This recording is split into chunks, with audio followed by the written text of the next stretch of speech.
Those who know do not speak. Those who speak do not know. Most people believe that the loudest voice in the room is the most powerful one, that winning means pushing harder, talking more, and forcing outcomes through sheer effort and will. But silence, used correctly, is more powerful than anything you could ever say, because silence is not the absence of power. According to one of the oldest philosophies on earth, you can actually use it as your most powerful tool. Around 500 BC in ancient China, a man who had spent his entire life as a keeper of the imperial archives decided he was done. He had watched empires rise and collapse. He had seen rulers grasp for power and lose everything.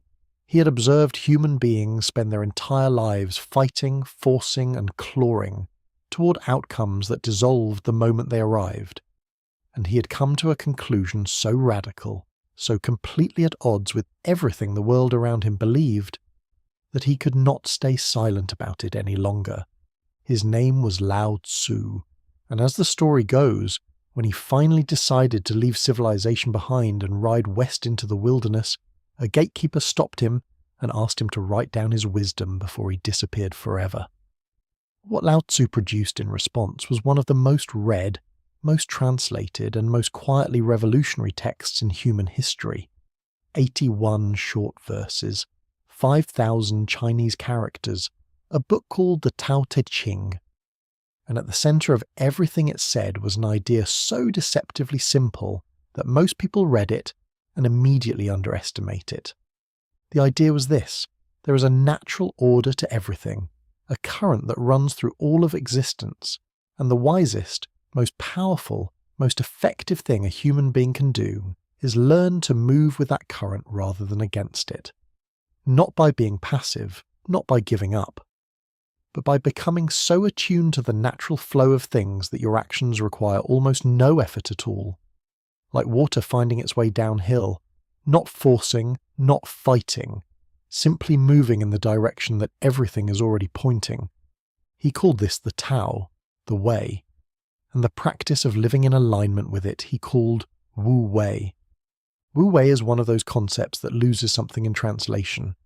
The most common rendering in English is effortless action, or non-doing, and both of those phrases sound, on the surface, like an invitation to do nothing, to be lazy, to let the world move around you while you remain inert. But that is almost the complete opposite of what Lao Tzu meant. Wu Wei is not the absence of action, it is the absence of forced action.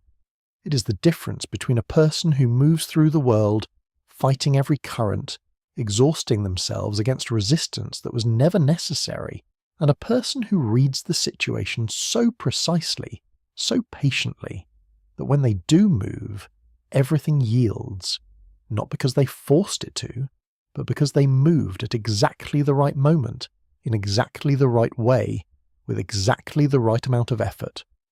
Think about the last time you tried to force something, a conversation where you pushed too hard and the other person shut down, a decision you rushed because you were anxious about the outcome and it unraveled in ways a little more patience would have prevented, a relationship where the harder you held on, the more it slipped away. That friction, that resistance, that sense of pushing against something that will not move, is what the Taoists called acting against the Tao, moving in opposition to the natural current of things instead of with it. Now think about the opposite, a time when something came together almost effortlessly, when the right words arrived without you having to search for them, when a problem resolved itself because you stepped back and gave it room, when saying nothing turned out to be the most powerful thing you could have done. That ease, that flow, that sense of things clicking into place without force is what Wu Wei actually feels like from the inside. And here is what makes it a weapon rather than just a philosophy. Most people around you are operating on the opposite principle. They are pushing, forcing, over-explaining, overfilling every silence, reacting to everything, exhausting themselves against resistance. And you, moving with the current instead of against it, will consistently outmaneuver them without ever appearing to try.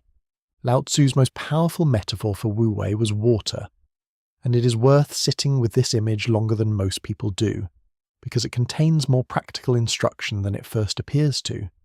Water, Lao Tzu observed, is the softest substance in the natural world. It yields to everything. It takes the shape of whatever contains it.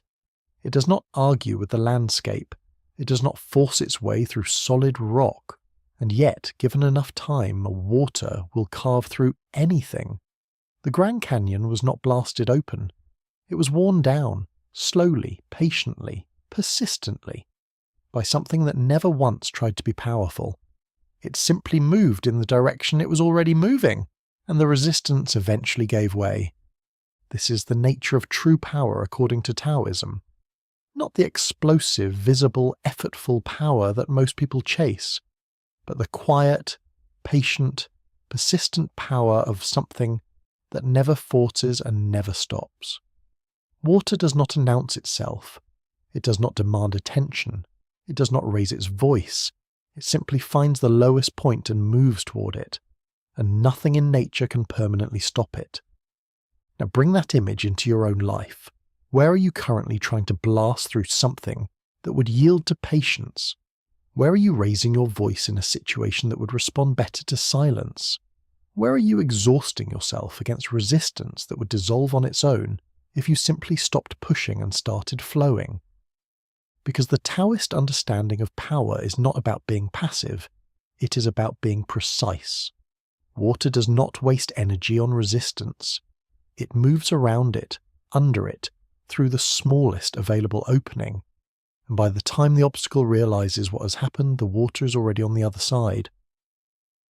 There is a related concept in Taoist philosophy called Pu, often translated as the uncarved block, the idea that in their natural state, before the world shapes and conditions and hardens them, human beings possess an enormous and effortless potential.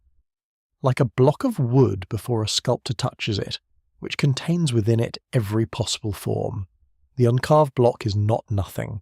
It is everything, all at once, before it has been reduced to one thing. Lao Tzu believed that most people spend their lives becoming less, not more. They accumulate opinions, positions, rigid identities, fixed ways of seeing and responding to the world, and all of that accumulated hardness, all of those sharp edges, is exactly what creates friction, what creates conflict, what makes every interaction feel like a negotiation, every silence feel like a threat, every different opinion feel like an attack that must be defended against. The person who has retained something of the uncarved block, who has not hardened completely into a fixed and defended identity, moves through the world with a suppleness that most people have lost. They do not need to win every argument because they are not threatened by disagreement. They do not need to fill every silence because they are not uncomfortable with stillness. They do not need to force outcomes because they trust the current to carry them.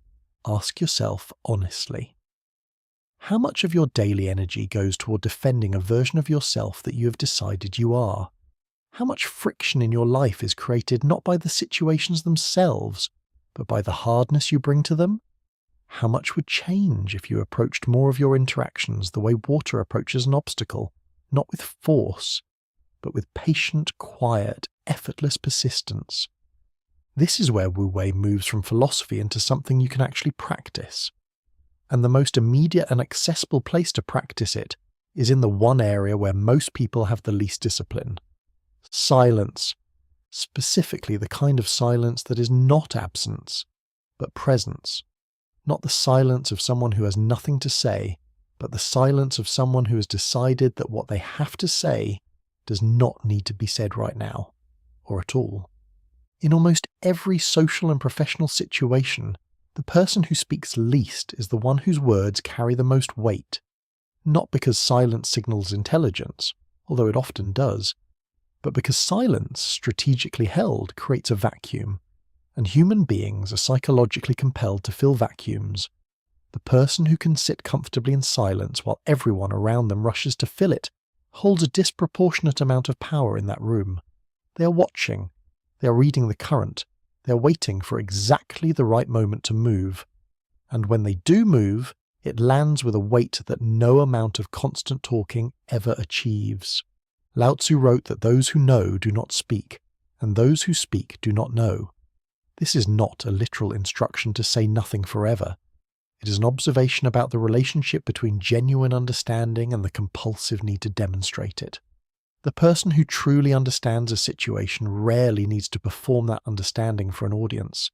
They simply act on it, quietly, effectively, and the results speak in a language that words never could. Think about the most quietly powerful person you have ever encountered. Not the most vocal, not the most aggressive. The one whose presence you felt without them demanding you feel it. The one whose opinion, when they finally gave it, carried more weight than 10 opinions from people who had been talking the whole time. That quality, that gravity, is not a personality trait they were born with. It is a practice. It is the result of someone who has learned to move with the current instead of against it, who has learned that silence is not empty, it is loaded. Wu Wei also has profound implications for the way you handle difficulty and conflict. And this is where the philosophy becomes genuinely counterintuitive, because everything your instincts will tell you to do in a moment of conflict is the opposite of what the Tao suggests. When someone challenges you, the instinct is to defend. When something goes wrong, the instinct is to force a correction.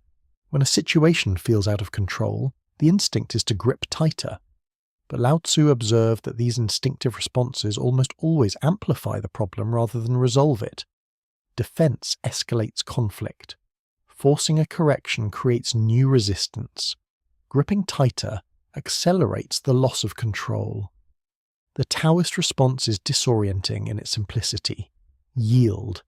Not because you are weak, but because yielding, like water, is how you preserve your energy and find the opening that force never could. When you stop defending, the attack loses its target.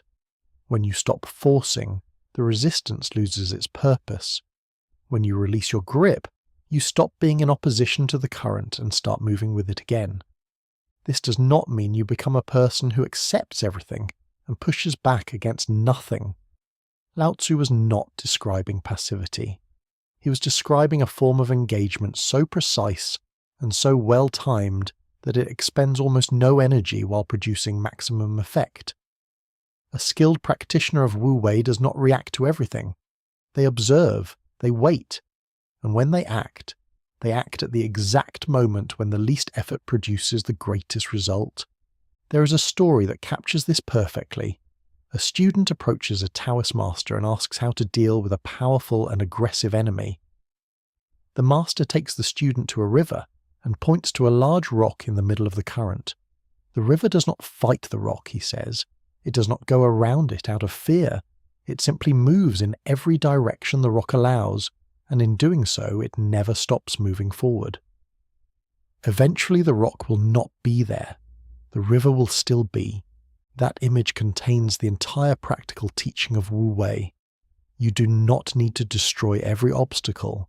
You do not need to overpower every opponent. You do not need to win every argument or dominate every room. You need to keep moving, patiently, quietly, in the direction you are already pointing, and the obstacles, the arguments, the people who mistake your silence for weakness will eventually exhaust themselves against a current that was never trying to fight them in the first place. The deeper you go into Taoist philosophy, the more you begin to understand that Wu Wei is not just a strategy for navigating the external world. It is a description of what happens when a person stops being at war with themselves. Most of the friction people experience in their lives is not caused by the world. It is caused by the gap between what is and what they insist should be. The situation is one thing. Their resistance to that situation is another, and it is the resistance, not the situation itself, that produces suffering. Lao Tzu called this the source of all human struggle, not circumstance, not other people, not fate, but the relentless human habit of fighting what is instead of moving with it. Wu Wei, practiced deeply, is the gradual dissolving of that internal war. It is learning to meet what is actually in front of you rather than what you wish were in front of you. To respond to the current as it actually flows rather than as you think it should flow. And in that alignment, that surrender to what is rather than insistence on what should be, something shifts. Not in the world, in you. This silence stops being something you tolerate and starts being something you inhabit. This stillness stops being absence and starts being the ground from which everything you do actually grows. Lao Tzu disappeared into the wilderness and was never heard from again. No followers, no institution, no empire built in his name. Just 81 verses left at a gate on the edge of the known world, and a philosophy so quietly powerful that it has outlasted every empire that existed when he wrote it. He did not force his ideas onto the world. He released them and trusted the current. And 2,500 years later, in a world louder and more frantic than anything he could have imagined, those ideas are more relevant than ever. Because the world has not gotten quieter. It has gotten louder, more reactive, more saturated with noise, opinion, and the desperate performance of certainty. And in that environment, the person who has learned to be still, to move without forcing, to speak without filling every silence, to act without exhausting themselves against resistance, does not just survive.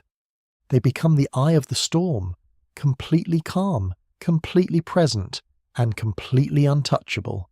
The quietest people in the room are not waiting for their turn to speak. They are already moving. You just cannot hear them